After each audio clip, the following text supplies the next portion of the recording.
What's the millennial question? Apparently, millennials as a generation, which is a group of people who were born approximately 1984 and after, are tough to manage. And they're accused of being entitled and narcissistic and self-interested, unfocused, lazy. But entitled is the big one. And because they confound leadership so much, what's happening is leaders are asking the millennials, what do you want? And millennials are saying, we want to work in a place with purpose, love that. We want to make an impact, you know, whatever that means. We want free food and beanbags. And so somebody articulates some sort of purpose, there's lots of free food and there's beanbags, and yet for some reason they're still not happy. And that's because they're missing, there's a missing piece. What I've learned is that I can break it down into four pieces, right? There are four things, four characteristics. One is parenting, the other one is technology, the third is impatience, and the fourth is environment. The generation that we call the millennials, too many of them grew up subject to, not my words, failed parenting strategies, you know? Where, for example, they were told that they were special all the time. They were told that they could have anything they want in life, just because they want it, right? They were told, some of them got into honors classes, not because they deserved it, but because their parents complained. And some of them got A's, not because they earned them, but because the teachers didn't want to deal with the parents. Some kids got participation medals. You got a medal for coming in last, right? Which the science we know is pretty clear, which is it devalues the medal and the reward for those who actually work hard. And it actually makes the person who comes in last feel embarrassed because they know they didn't deserve it. So it actually makes them feel worse, right? So you take this group of people and they graduate school and they get a job and they're thrust into the real world, and in an instant they find out they're not special, their moms can't get them a promotion, that you get nothing for coming in last, and by the way, you can't just have it because you want it, right? And in an instant, their entire self-image is shattered. And so you have an entire generation that's growing up with lower self-esteem than previous generations. The other problem, to compound it, is we're growing up in a Facebook, Instagram world. In other words, we're good at putting filters on things. We're good at showing people that life is amazing even though I'm depressed, right? And so everybody sounds tough, and everybody sounds like they got it all figured out. And the reality is there's very little toughness, and most people don't have it figured out. And so when the more senior people say, well, what should we do? They sound like, this is what you got to do. And they have no clue. Right? So you have an entire generation growing up with lower self-esteem than previous generations, right? Through no fault of their own. Through no fault of their own, right? They were dealt a bad hand, right? Now let's add in technology. We know that engagement with social media and our cell phones releases a chemical called dopamine. That's why when you get a text, it feels good, right? So, you know, we've all had it where you're feeling a little bit down or feeling a bit lonely, and so you send out 10 texts to 10 friends, you know, hi, hi, hi, hi, hi, because it feels good when you get a response, right? Right? It's why we count the likes. It's why we go back 10 times to see if my Instagram is growing slower, did I do something wrong? Do they not like me anymore, right? The trauma for young kids to be unfriended, right? Because we know when you get a hit of dopamine, which feels good. It's why we like it. It's why we keep going back to it.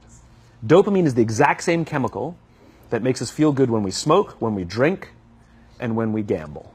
In other words, it's highly, highly addictive. Right?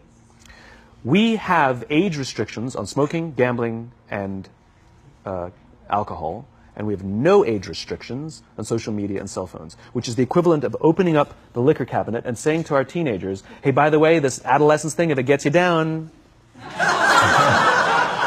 But that's basically what's happening. That's basically what's happening, right? That's basically what happened. You have an entire generation that has access to an addictive, numbing chemical called dopamine through social media and cell phones as they're going through the high stress of adolescence. Why is this important? Almost every alcoholic discovered alcohol when they were teenagers. When we're very, very young, the only approval we need is the approval of our parents. And as we go through adolescence, we make this transition where we now need the approval of our peers. Very frustrating for our parents, very important for us. It allows us to acculturate outside of our immediate families into the broader tribe, right? It's a highly, highly stressful and anxious period of our lives, and we're supposed to learn to rely on our friends. Some people, quite by accident, discover alcohol and numbing effects of dopamine to help them cope with the stresses and anxieties of adolescence. Unfortunately, that becomes hardwired in their brains, and for the rest of their lives, when they suffer significant stress, they will not turn to a person, they will turn to the bottle. Social stress, financial stress, career stress, that's pretty much the primary reasons why an alcoholic drinks, right? What's happening is, because we're allowing unfettered access to these dopamine-producing devices and media, basically it's becoming hardwired, and what we're seeing is, as they grow older, too many kids don't know how to form deep, meaningful relationships. Their words, not mine. They will admit that many of their friendships are superficial. They will admit that their friends, that they don't count on their friends, they don't rely on their friends, they have fun with their friends, but they also know that their friends will cancel on them if something better comes along. Deep, meaningful relationships are not there because they never practice the skill set, and worse, they don't have the coping mechanisms to deal with stress. So when significant stress starts to show up in their lives, they're not turning to a person, they're turning to a device, they're turning to social media, they're turning to these things which offer temporary relief. We know, the science is clear, we know that people who spend more time on Facebook suffer higher rates of depression than people who spend less time on Facebook, right?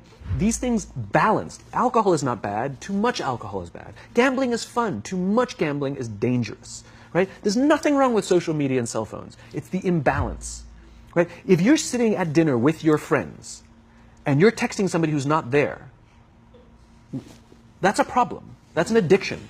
If you're sitting in a meeting with people you're supposed to be listening to and speaking, and you put your phone on the table, face up or face down, I don't care, that sends a subconscious message to the room that you're just not that important to me right now, right? That's what happens. And the fact that you cannot put it away is because you are addicted, right? If you wake up and you check your phone before you say good morning to your girlfriend, boyfriend, or spouse, you have an addiction. And like all addiction, in time, it'll destroy relationships, it'll cost time, and it'll cost money, and it'll make your life worse, right? So you have a generation growing up with lower self-esteem that doesn't have the coping mechanisms to deal with stress, right? Now you add in the sense of impatience, right? They've grown up in a world of instant gratification. You want to buy something, you go on Amazon, it arrives the next day. You want to watch a movie? Log on and watch a movie. You don't check movie times. You want to watch a TV show? Binge. You don't even have to wait week to week to week, right? I know people who skip seasons just so they can binge at the end of the season, right? Instant gratification. You want to go on a date? You don't even have to learn how to be like, hey. You don't even have to learn and practice that skill. You don't have to be the uncomfortable one who says yes when you mean no and says no when you mean no and yes when you... You don't have to swipe right. Bang, I'm a stud. Right? You don't have to learn the social coping mechanisms, right? Everything you want, you can have instantaneously. Everything you want, instant gratification. Except job satisfaction and strength of relationships, there ain't no app for that. They are slow, meandering, uncomfortable, messy processes. And so I keep meeting these wonderful, fantastic, idealistic, hardworking, smart kids. They've just graduated school. They're in their entry-level job. And I sit down with them and I go, how's it going? They go, I think I'm going to quit. I'm like, why? They're like, I'm not making an impact. I'm like, you've been here 8 months. You know? It's as if they're standing at the foot of a mountain. And they have this abstract concept called impact that they want to have in the world, which is the summit. What they don't see is the mountain. I don't care if you go up the mountain quickly or slowly, but there's still a mountain. And so what this young generation needs to learn is patience. That some things that really, really matter, like love, or job fulfillment, joy, love of life, self-confidence, a skill set, any of these things, all of these things take time. Sometimes you can expedite pieces of it, but the overall journey is arduous and long and difficult. And if you don't ask for help and learn that skill set, you will fall off the mountain, or you will, the worst case scenario, and we're already seeing it, the worst case scenario is we're seeing an increase in suicide rates, we're seeing an increase in this generation, we're seeing an increase in accidental deaths due to drug overdoses, we're seeing more and more kids drop out of school or take leaves of absence due to depression. Unheard of.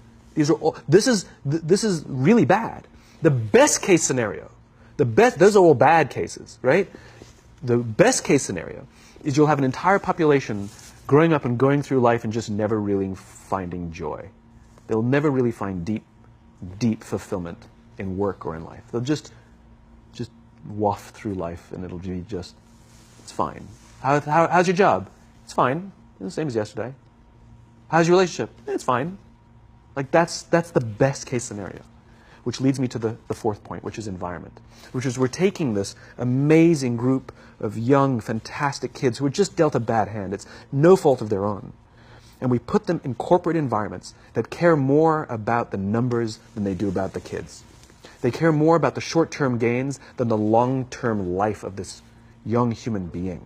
We care more about the year than the lifetime, right? And so we are putting them in corporate environments that aren't helping them build their confidence, that aren't helping them learn the skills of cooperation, that aren't helping them overcome the challenges of a digital world and finding more balance, that isn't helping them overcome the need to have instant gratification and teach them the joys and impact and the fulfillment you get from working hard on something for a long time that cannot be done in a month or even in a year. And so we're thrusting to them in corporate environments, and the worst part about it is they think it's them. They blame themselves. They think it's them who can't deal. And so it makes it all worse. It's not. I'm here to tell them it's not them. It's the corporations. It's the corporate environments. It's the total lack of good leadership in our world today that is making them feel the way they do. They were dealt a bad hand, and I hate to say it, but it's the company's responsibility. Sucks to be you. Like, we have no choice, right? This is what we got, and I wish that society and their parents did a better job. They didn't. So we're getting them in our companies, and we now have to pick up the slack. We have to work extra hard to figure out the ways that we build their confidence. We have to work extra hard to find ways to teach them the social skills that they're missing out on.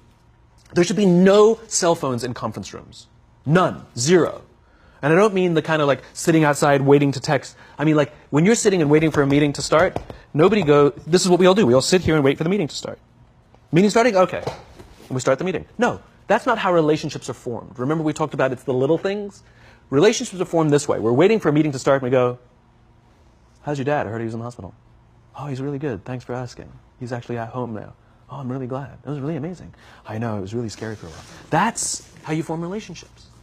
Hey, did you ever get that report done? Oh my God, no, I didn't. I'll help you out. Can I help you out with that? Really? That's how trust forms. Trust doesn't form in an event, in a day. Even bad times don't form trust immediately. It's the slow, steady consistency. And we have to create mechanisms where we allow for those little innocuous interactions to happen. But when we allow cell phones in conference rooms, we just, okay, have the meeting. And then my favorite is like when there's a cell phone there and you go like this, you go. It rings and you go. I'm not going to answer that. Like, Mr. Magnanimous, you know? When you're out for dinner with your friends, like, I do this with my friends. When we're going out for dinner and we're leaving together, we'll leave our cell phones at home. Who are we calling? Maybe one of us will bring a phone in case we need to call an Uber or take a picture of our meal. That's what I was saying. Come on. I'm an idealist, but I'm not insane. You know? Not a heathen. I mean, it looked really good. We'll take one phone. And so it's like an alcoholic. The reason you take the alcohol out of the house is because we cannot trust our willpower. We're just not strong enough. But when you remove the temptation, it actually makes it a lot easier. And so when you just say, don't check your phone, people literally will go like this. And somebody will go to the bathroom, and what's the first thing we do? Because I wouldn't want to look around the restaurant for a minute and a half, you know? But if you don't have the phone, you just kind of enjoy the world. And that's where ideas happen. The constant engagement is not where you have innovation and ideas. Ideas happen when our minds wander and we go, and you see something, I bet they could do that. That's called innovation, right? But we're taking away all those little moments, right? You should not, and none of us should charge our phones by our beds. We should be charging our phones in the living rooms, right? Remove the temptation. You wake up in the middle of the night because you can't sleep, you won't check your phone, which makes it worse. But if it's in the living room, it's relaxed, it's fine. But it's my alarm clock. buy an alarm clock. They cost $8, right? I'll buy you an alarm clock, right? But the point is we now, in industry, whether we like it or not, we don't get a choice. We now have a responsibility to make up the shortfall and to help this amazing, idealistic, fantastic generation build their confidence, learn patience, learn the social skills, find a better balance between life and technology. Because, quite frankly, it's the right thing to do.